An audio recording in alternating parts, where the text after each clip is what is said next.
Meron na po ba kayong napupuso ang Vice President? Ito, sasabihin ko na lang ha, kasi tinanong niyo na eh. May nirecruit ako. Hanggang dyan lang ha. Hanggang dyan lang ang sasabihin ko. Nirecruit ko siya last year pa. Sinasabihan Nahihiya kayo din. ako. Nahihiya ako. Nanliliit ako. Hindi ko alam kung paano ako mag-sorry. Sabi ko nga, gusto kong lumuhod, pero wala sa kultura ng Pilipino ang yung lumuhod ka ba? Ang lumuluhod lang kasi tayo sa Diyos eh. Diba? Wala sa kultura natin yung parang you grovel at the feet. Madaming beses na rin ako na real talk. Alam mo, binoto namin si BBM dahil sa iyo eh. Kasalanan mo talaga lahat to eh. Hindi ko na mabilang ilang beses, lalo na sa mga tiga Mindanao. Doon kasi sa unfiltered ang mga tiga Mindanao sa akin. Sobra silang komportable sa akin kasi galing ako doon eh. Laki ako doon eh.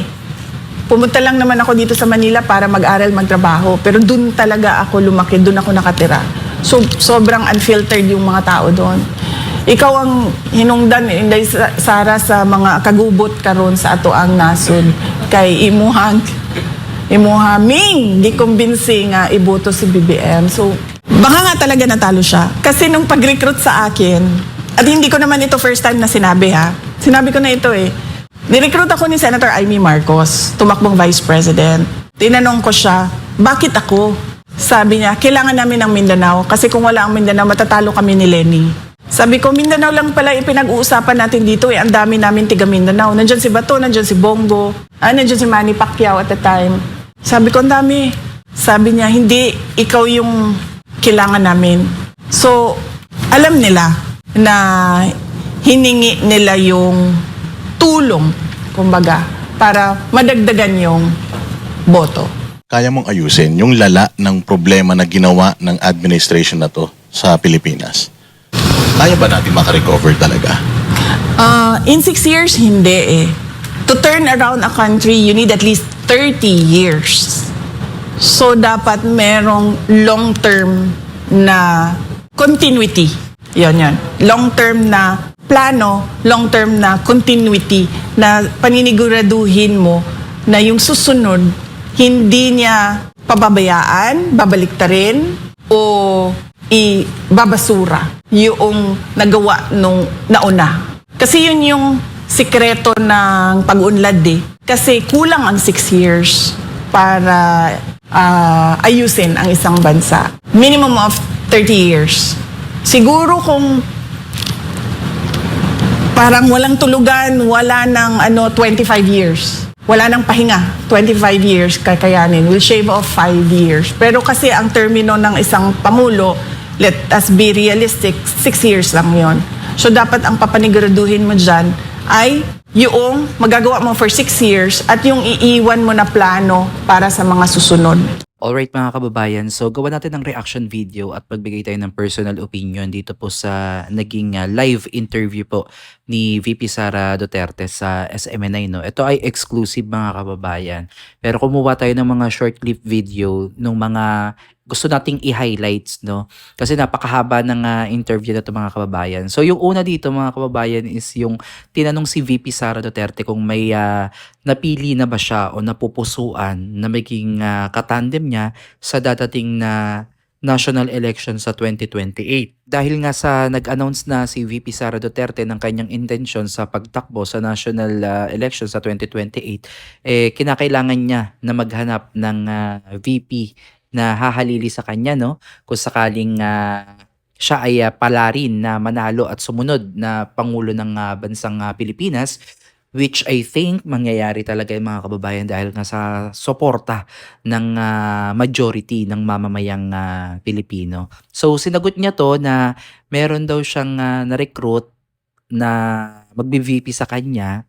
So ayaw niya lang munang pangalanan pa. Pero at least kahit papaano mga kababayan, nabigyan tayo ni VP Sara Duterte ng hope, no? Na talagang ang pagtakbo niya sa national position bilang isang susunod na Pangulo ng bansa ay seryoso, no? At siniseryoso niya talaga. Kasi may na siya may plano na siya 'di ba? Alam niya na yung mga gagawin niya. Kagaya nga ng sinabi niya dito sa interview niya na kapag ikaw ay nagpangulo, ikaw ay nagpresenta ng iyong sarili, that alam mo na yung mga dapat mong gawin kapag ikaw ay naupo bilang Pangulo ng Pilipinas. Kung mapapanood nyo ng kabuuan yung naging interview ni VP Sara Duterte, mga kababayan, mauunawaan nyo no, kung ano nga ba talaga yung pinanggagalingan netong Vice Presidente ng Pilipinas, kung bakit nagkaganito no, na yung unit team ay biglang nagkakalas-kalas at nagkawatak-watak. Talagang nakakalungkot, mga kababayan, itong mga isiniwalat ni VP Sara Duterte kung bakit siya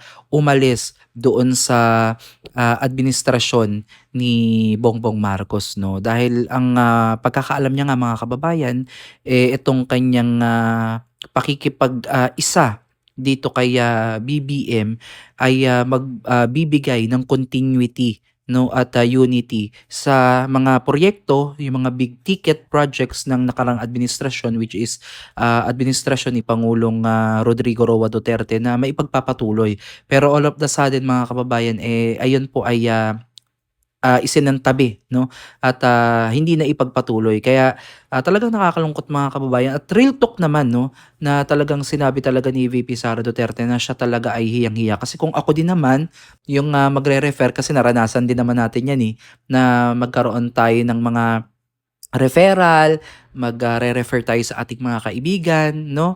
Ng mga kakilala natin. Like for example, i-refer mo bilang kasambahay o i-refer mo bilang trabahante, tas all of the sudden pumalpak yung inendorso mo, yung ni-refer mo. Syempre, 'di ba, nakakahiya sa part natin na tayo yung nagmagandang loob lang naman at nagmalasakit dun sa ni-refer natin, and also dun sa kaibigan nating nangangailangan na magkaroon sila ng tauhan. Like for example, tas all of the sudden palpak pala yung ating inendorso. So, syempre meron din sa ating meron din sa ating epekto 'yon na ang palpak naman ng inendorso ni VP Sara Duterte.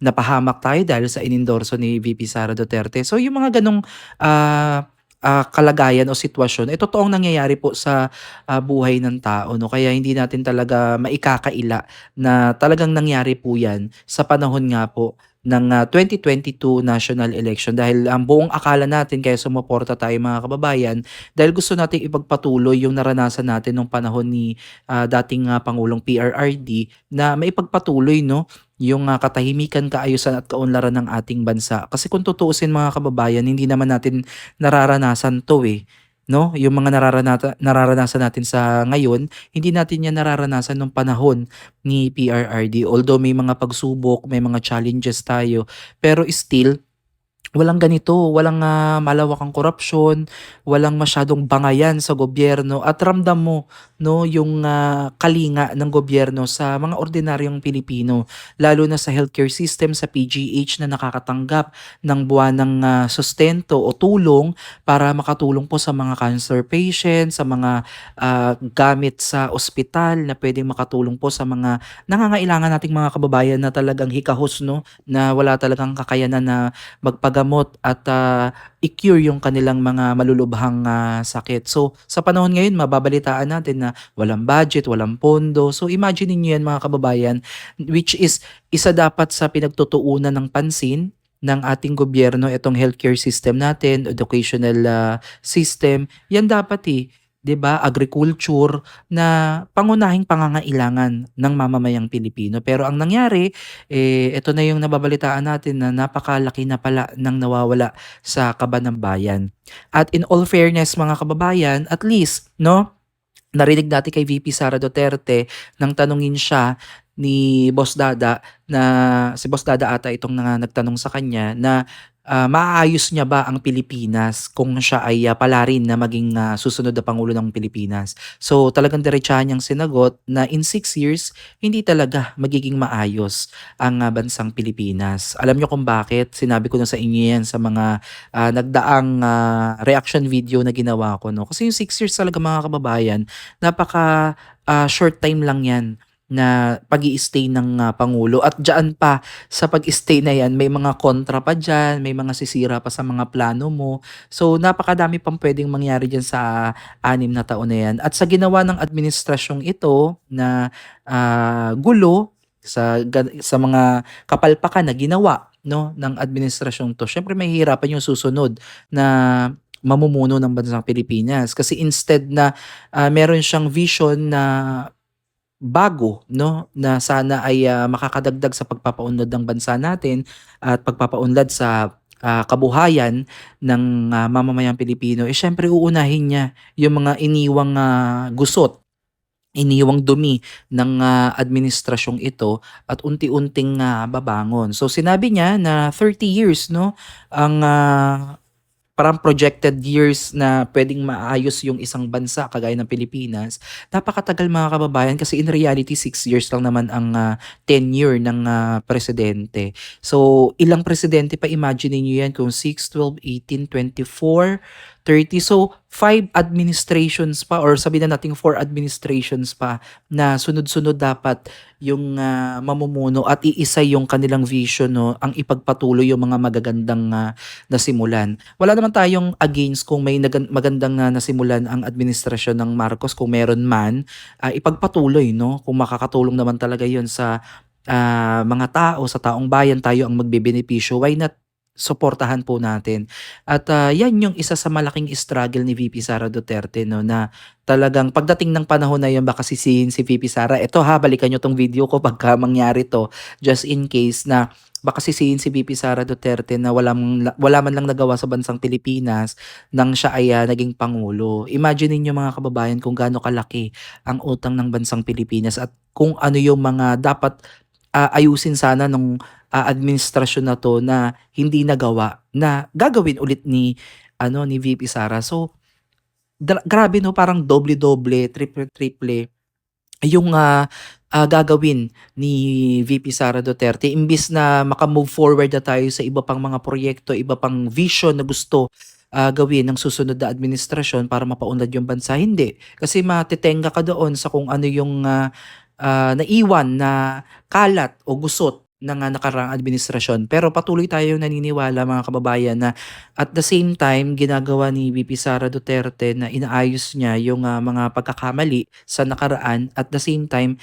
sana maisabay niya, no, yung mga bago niyang proyekto at mga bago niyang vision na maisakatuparan niya kahit pa konti-konti, no, at sa susunod na administrasyon ay ipagpatuloy ulit, no, yung ganitong ginawa niya.